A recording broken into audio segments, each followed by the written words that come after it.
Great. Now that we've installed Git for Windows, let's make a few tweaks to our Bash terminal to make it look a little bit more presentable. I'm currently back on my Windows desktop. We've just installed Git for Windows. However, since I'm on a high resolution display, if I launch Git Bash, you can see that it is very small, at least relative to the rest of my screen.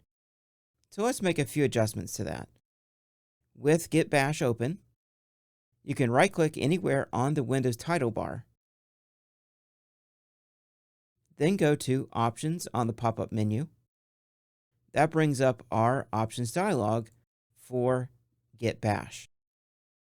Let's start with text. Once on the text page, go under Font, and then click Select.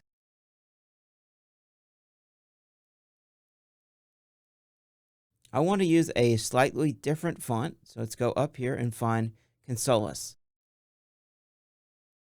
Then let's increase the size of the font to size 30.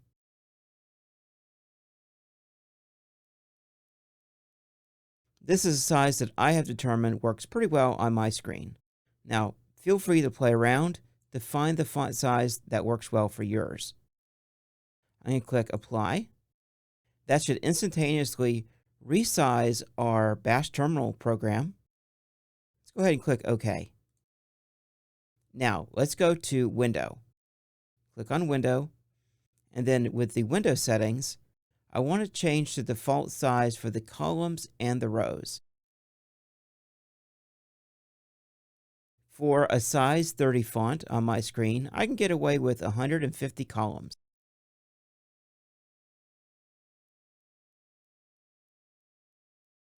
By 40 rows.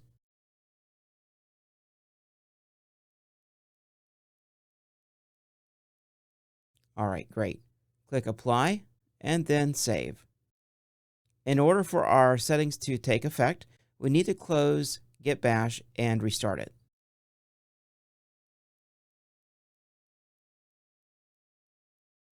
Great, it looks like Git Bash is set up in a more readable way.